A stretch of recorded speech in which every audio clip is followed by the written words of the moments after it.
Hi friends, welcome to exam Adda 95। मैं दीपक सहगल और उपस्थित हूँ टॉप 20 विज्ञान के प्रश्न लेकर। ये सभी प्रश्न जो 20 यहाँ पर कलेक्ट किया गया है hand retain ALP RPFSI group D में पूछा हुआ प्रश्न है, जो गलती होने के चांसेस अधिकतर होते हैं। तो प्लीज़ चैनल पर पहली बार विजिट किए हैं, देख रहे हैं तो सब्सक्राइब कर दीजिएगा और वीडियो को शेयर कर दीजिएगा और नोटिफिकेशन बेल को प्रेस कर लीजिएगा ताकि प्रत्येक वीडियो का नोटिफिकेशन मिलता रहेगा।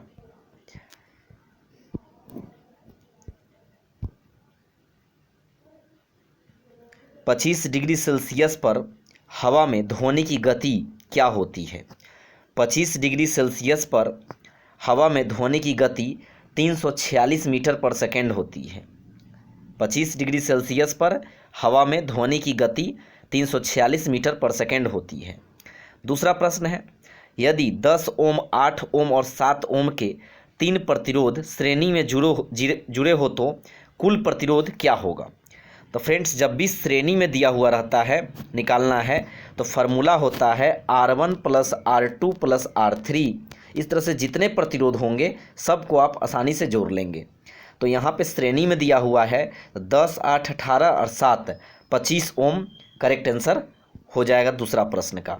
लेकिन वही अगर आपको समांतर क्रम में पूछा जाता तब उसके लिए फार्मूला होता है, जितने भी प्रतिरोध दिए होते तो यहाँ पर सेट करते 1/R1 बट्टे 1/R2 plus 1/R3 plus 1/R4। इस तरह से हम लोग बनाकर और फिर उसके बाद Rn का वैल्यू निकाल लेते हैं, यानी रेसिप्रोकल करके। तो वो होता है समांतर श्रेणी में। लेकिन जब आपसे श्रेणी क्रम में पूछा जा रहा है तो सिर्फ आपको R1 plus R2 plus R3 यानी ऐड कर देना है। तो यहाँ पर हो जाएगा 25 ओम करेक्ट आंसर हो जाएगा। तीसरा प्रश्न है, पृथ्वी का द्रव्यमान कितना होता है? तो पृथ्वी का द्रव्यमान 6 गुने 10 के पावर 24 kg होता है। पृथ्वी का द्रव्यमान 6 गुने 10 के पावर 24 kg होता है। 4 नंबर प्रश्न है, 1 नैनोमीटर बराबर क्या होता है? तो 1 नैनोमीटर बराबर होता है 10 के पावर -9 मीटर होता है।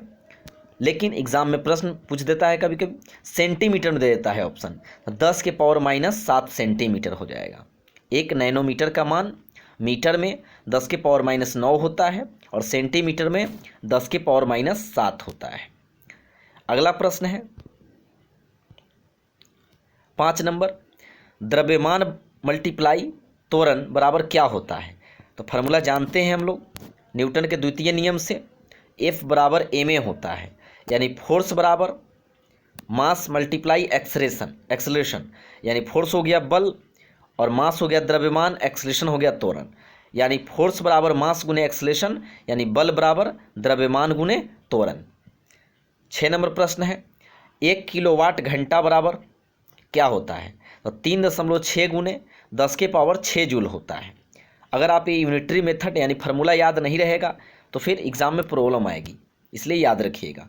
1 किलोवाट घंटा का वैल्यू होता है 3.6 गुने 10 के पावर 6 जूल।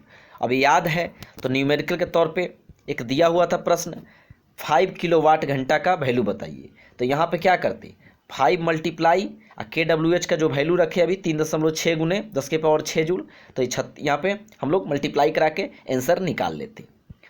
अगला प्रश्न है 7 नंबर, शुद्ध पानी की मोलरता कितनी होती है? शुद्ध पानी की मोलरता 55.5 होती है।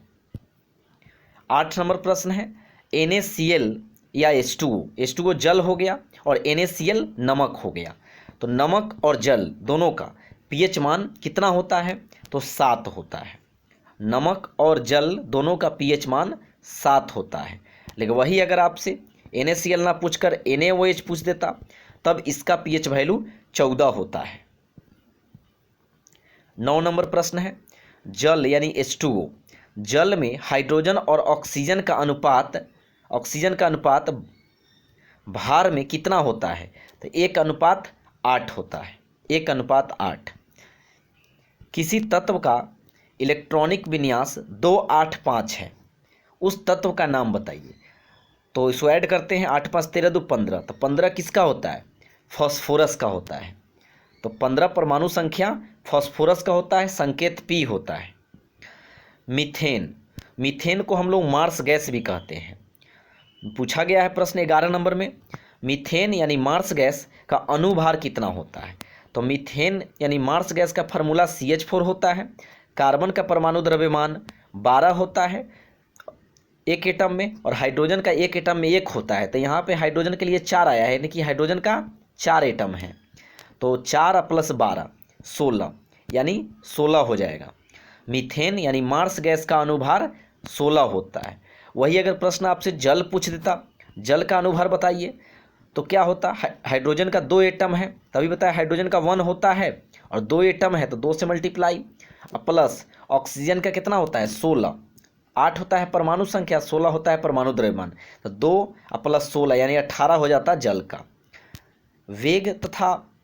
वेग और समय का गुणनफल क्या कहलाता है? तो वेग और समय का गुणनफल विस्थापन यानी डिस्प्लेसमेंट कहलाता है। परमाणु संख्या 56 वाला तत्व किस ब्लॉक में है? परमाणु संख्या 56 वाला तत्व एस ब्लॉक में है। एस ब्लॉक में, ब्लॉक पीटी में आवर्त सारणी में ब्लॉक कितने होते हैं? तो ब्लॉक 4 होते हैं, SPDF ब्लॉक 4 हैं, SPDF। त्वरण का SI मात्रक क्या होता है? तो त्वरण का SI मात्रक मीटर/सेकंड² होता है। ऋणात्मक त्वरण को क्या कहते हैं? जब त्वरण ऋणात्मक हो जाता है तो उसको मंदन कहते हैं, और इंग्लिश में रिटार्डेशन कहते हैं। रिटार्डेशन कहते हैं इंग्लिश में। गतिज ऊर्जा का सूत्र क्या होता है? तो गतिज ऊर्जा का सूत्र 1/2 mv² होता है। यहाँ पर m द्रव्यमान है और v वेलोसिटी यानी वेग है। गतिज ऊर्जा बराबर 1/2 mv² होता है। गतिज ऊर्जा को हम लोग काइनेटिक एनर्जी कहते हैं। संवेग के केस में अगर फार्मूला पूछा जाए, संवेग के केस में, तो p²/2m हो जाएगा। संवेग के केस में p क्या होता है?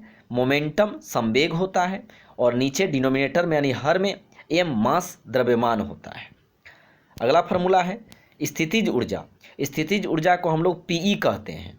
PE तो पोटेंशियल एनर्जी बराबर mgh होता है। तो m हो गया द्रव्यमान, और g होता है ग्रेविटेशन यानी गुरुत्वाकर्षण, जिसका वैल्यू 9.8 होता है, और h आपका हाइट हो गया। 19 नंबर प्रश्न है प्रतियोगिता PT पीरियोडिक टेबल में लैंथेनाइड कहाँ से कहाँ तक होता है? बहुत बार प्रश्न पूछा हुआ है एग्जाम में। तो 58 to 71, 58 से लेकर, परमाणु संख्या 58 से लेकर 71 तक के एलिमेंट को लैंथेनाइड कहते हैं। और पीटी में अगला प्रश्न है आखिरी, पीटी में एक्टिनाइड कहाँ से कहाँ तक होती है? तो एक्टिनाइड परमाणु संख्या 90 से लेकर 103 तक होती है, उसको बोलते हैं एक्टिनाइड बोलते हैं। और 58 यानी 58 से लेकर 71 तक को लैंथेनाइड बोलते हैं। तो कैसा लगा वीडियो? रिव्यू जरूर दीजिएगा, प्लीज़ वीडियो को लाइक कर दीजिएगा और दोस्तों के बीच शेयर कीजिएगा। Thank you.